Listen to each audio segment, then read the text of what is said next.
Yung mga kamigo.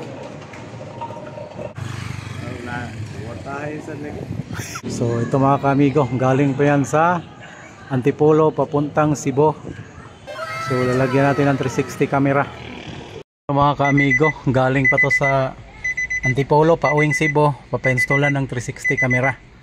Hindi kasya sa ano. So ayan, inano namin, chinek lang para okay. Yan. Meron. Chinek natin. So yan mga kamigo. So ito yung gagawin natin. So mahaba lang yung ano niya. So ito yung Nissan NB350. Mahaba yung ulo. Hindi mapasok sa ating ano. Hindi mapasok sa ating shop. Gawa ng mahaba pang ano to eh. Yung parang design ng mga tawag yan yung ambulansya. Ganon. Amigo, ayan. Babaklasin natin to. Tapos ito babaklasin. Lalagyan natin to ng 360 camera. Amigo, Nissan NB350 360 camera. So tatanggalin. Andito. So ayan na. So ito mga kamigo. Yung mga bago pala ganito na. Oh no. Oh. May Mitsubishi. Mitsubishi no. Iba na. Tingnan yung stereo.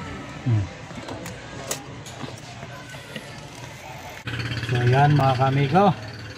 Bahanap na naman tayo. Nissan NB350 yung pinakabago ngayon. Iba na yung harness. Yung harness niya iba na, hindi na pang Nissan, pang Mitsubishi na. Oh.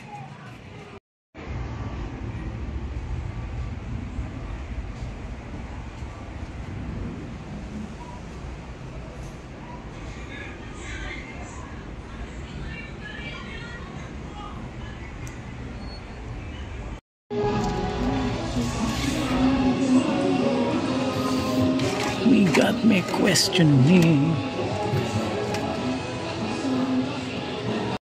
Yung hall.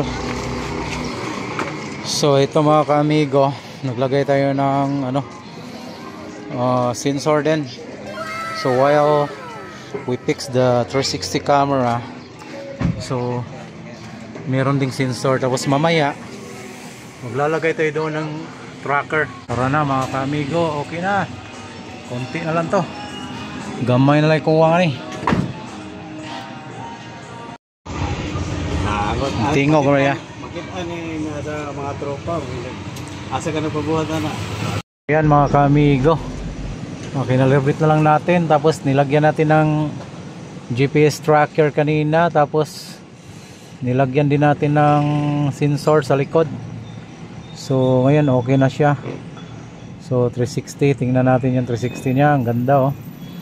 Ayan, nakalibrate na kanina kung saan saan lang nakatutok yung ano camera. So ngayon okay na siya. Ganiha sir, laing ito.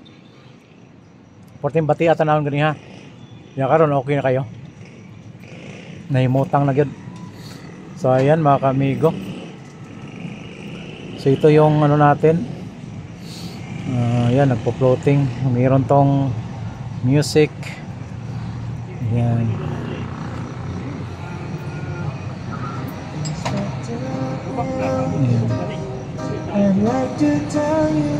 So ang ganda ng music, tugtog. So lahat is okay, nandito na. So CarPlay meron na rin. So ito yung napakagandang unit mga kamigo. 64GB 4G RAM. So ang ganda. So ayan na siya. So swak na, okay na yung 360 calibration natin. Ginabi lang kami mga kamigo. Yan. Pero okay na lahat kasi nag-install tayo ng mga sensor. Yung isa pa yung tracker. So mayroon na rin siya. So ayan mga kamigo, natapos na installation natin. Ginabi na tayo. Ang akong amigo nga taga Cebu, customer na ko. Ayun nyo sir, Talisay no? Talisay. So mga kamigo, gikan pa nila sa Antipolo nya muulik Cebu.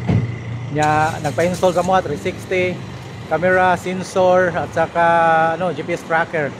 Ayos sir, salamat kayo sir sa tiwala sir. Sige, salamat sir. Salamat kayo sir. Ginabot ng antok, tulog. Yan mga kamigo. Live push. So ito mga kamigo, diyan ito sir, hayat sir. Sir, okay. Gwapo tani, Ito sir. ang Takdan po si aking magagwapo, sir. ito aking customer from Cebu to siya sa Talisay. So si Sir Joel galing sa Antipolo, kinuha yung sasakyan nila. So by the way, kinuha lang nila, nag-usap kami, magpakabit sila ng 360 camera kasi nakita nila yung mga installation natin. Nag-install tayo ng 360 regarding sa Nissan NB350 at saka Nissan Premium. So ngayon, pinunta nila ako. So ang layo pa ng biyahe ngayon, babiyahe pa sila papunta ng Cebu, pauwi. So ginabi na kami. So after 2 days, 2 days bago kayo makano. So Sir Joel, so salamat nga pala sa tiwala sa kay amigo Rolando ha. Yes. Paano mo ako na-explore? Through YouTube, sir. Through YouTube. So Yeah, sir, friend. thank you po. Salamat din sa sir, sa lahat ng Oo, mga ginawa mo, sir. nilagyan natin ng tracker device, nilagyan natin ng sensors para po yan sa siguridad ng sasakyan. Yeah. So hindi po nalugi yung customer natin, kundi napakaganda po lang Really nilagay natin. appreciated yung ginawa niya, sir. Ayun. Galing. So shoutout din sa anak mo sir, yung nasa Yeah. US. Hi, Gretchen. Your Oh, mission is done. yeah. We are here just to install the 360 camera Okay. by Amigo. Rolando. Thank you sir. Thank Salamat you, sir. sir. Thank you Have a talaga. nice Ingat evening, kayo. sir. Ingat kayo sa biyahe. Salamat. Ayun mga kamigo, nandun na sila. Naka 360 camera na yan. Babu.